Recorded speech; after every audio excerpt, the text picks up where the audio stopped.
Australia ਦੇ ਵਿੱਚ ਵਿਦਿਆਰਥੀ ਵੀਜ਼ਾ ਫੀਸ ਦੇ ਵਿੱਚ ਭਾਰੀ ਵਾਧਾ ਕੀਤਾ ਗਿਆ। ਭਾਰਤੀ ਵਿਦਿਆਰਥੀਆਂ ਨੂੰ ਪ੍ਰਭਾਵਿਤ ਕਰੇਗਾ। ਆਸਟ੍ਰੇਲੀਆ ਨੇ ਹਾਲ ਹੀ ਦੇ ਵਿੱਚ ਆਪਣੀ ਅੰਤਰਰਾਸ਼ਟਰੀ ਵਿਦਿਆਰਥੀ ਵੀਜ਼ਾ ਫੀਸ ਦੇ ਵਿੱਚ ਭਾਰੀ ਵਾਧਾ ਕੀਤਾ ਹੈ, ਜਿਸ ਦਾ ਭਾਰਤੀ ਵਿਦਿਆਰਥੀਆਂ ਸਮੇਤ ਸਾਰੇ ਵਿਦੇਸ਼ੀ ਵਿਦਿਆਰਥੀਆਂ ਤੇ ਇਸ ਦਾ ਡੂੰਘਾ ਅਸਰ ਪੈ ਸਕਦਾ ਹੈ। ਇਸ ਨਵੇਂ ਫੈਸਲੇ ਦੇ ਅਨੁਸਾਰ 1 ਜੁਲਾਈ 2024 ਤੋਂ ਵਿਦਿਆਰਥੀ ਵੀਜ਼ਾ ਫੀਸ ਆਸਟ੍ਰੇਲੀਆ ਵਿਦਿਆਰਥੀ ਵੀਜ਼ਾ $710 ਆਸਟ੍ਰੇਲੀਅਨ ਡਾਲਰ ਤੋਂ ਵਧਾ ਕੇ $1600 ਆਸਟ੍ਰੇਲੀਅਨ ਡਾਲਰ ਕਰ ਦਿੱਤੀ ਗਈ ਹੈ। ਆਸਟ੍ਰੇਲੀਆ ਦੇ ਵਿੱਚ ਵਿਦਿਆਰਥੀਆਂ ਦੀ ਫੀਸ ਦੇ ਵਿੱਚ ਵਾਧਾ ਕੀਤਾ ਗਿਆ, ਜਿਸ ਦੇ ਕਰਕੇ ਭਾਰਤੀ ਵਿਦਿਆਰਥੀ ਜੋ ਕਿ ਕਾਫੀ ਪ੍ਰਭਾਵਿਤ ਹੋਣਗੇ। 1 ਜੁਲਾਈ 2024 ਤੋਂ ਵਿਦਿਆਰਥੀ ਵੀਜ਼ਾ ਫੀਸ ਦੇ ਵਿੱਚ ਵਾਧਾ ਕੀਤਾ ਗਿਆ है। आपका नाम क्या है? सर करणप्रीत। ऑस्ट्रेलिया में फीस जो है वो बढ़ाई है, तो ऐसे में कितना का आपको लगता है कि और टफ हो गया है? सर एक्चुअली कनाडा का पहले ट्राई करना था मैंने, तब फिलहाल अब ऑस्ट्रेलिया कर रहा हूँ। तो उसमें कनाडा में काफी मतलब इंक्रीज कर दिया उन्होंने फंड वगैरह शो करने के लिए, तो वो हमारे बजट में नहीं है, तो इसलिए हम ऑस्ट्रेलिया कर रहे हैं फिलहाल अभी। तो ऑस्ट्रेलिया में बढ़ गई है फीसें, तो ऐसे में क्या एक बड़ी चिंता जरूर होगी? तो सर और कोई कंट्रीज देखनी पड़ेंगी जिसमें थोड़ी फीस कम वगैरह हो, बजट वगैरह कम हो थोड़ा सा। एक्चुअली फाइनेंशियल थोड़ा इशू रहता है ना घर से थोड़ा सा, इसलिए।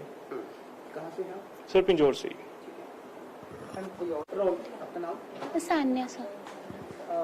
जिस तरह से ऑस्ट्रेलिया में फीसें इंक्रीज कर दी गई हैं, तो आप जैसे स्टूडेंट्स ऑस्ट्रेलिया जाने का सपना जो देख रहे हैं, उसको कितना धक्का लगा है? सर काफ़ी ज़्यादा लगा है, क्योंकि 2 टाइम्स इंक्रीज हो गई है और हमारा इतना बजट नहीं है।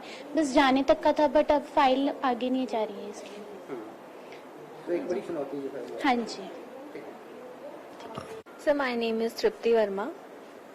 तृप्ति, ऑस्ट्रेलिया में भी फीस जो है वो इंक्रीज कर दी गई है। हाँ जी सर। तो ऐसे भी जो ऑस्ट्रेलिया जाना चाह रहे हैं स्टूडेंट्स, आप जैसे कितना कि ये कहें कि एक सपने को टूटने जैसा ये मामला है?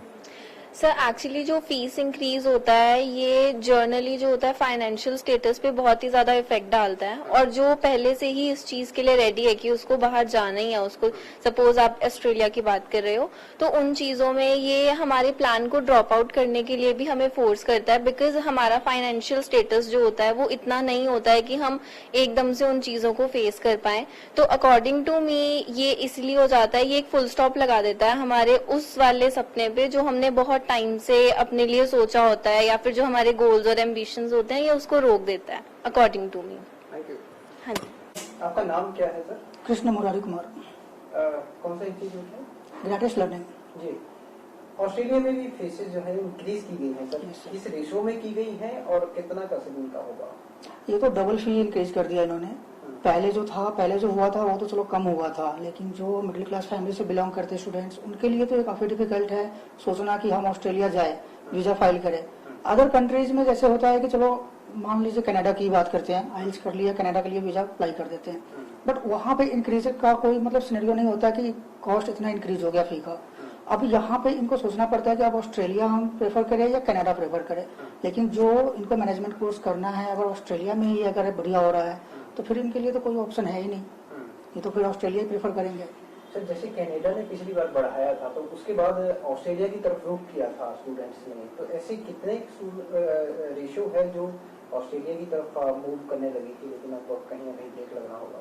अब तो बहुत ब्रेक लगेगा। पहले के सिनेरियो में अगर देखा जाए तो पहले तो आइल्स का जो हुआ था, जो वीजा अप्लाई जो करते थे आइल्स के लिए जो कनाडा में, जब गवर्नमेंट ने उसे बैन किया था, जो कुछ गवर्नमेंट का इशू आया था, उस टाइम काफी लोगों ने ड्रॉप कर दिया था कनाडा जाना। फिर लोग ऑस्ट्रेलिया की तरफ रुख कर रहे थे कि ऑस्ट्रेलिया प्रेफर कर रहे थे कि वहां हम जाएंगे, वहां के लिए अप्लाई करेंगे। बट अब इस केस में क्या होगा कि सबसे ज्यादा लोग कनाडा के लिए प्रेफर करेंगे, ज्यादातर स्टूडेंट्स जो है वो कनाडा प्रेफर करेंगे ऑस्ट्रेलिया जाने की बजाय। ठीक है।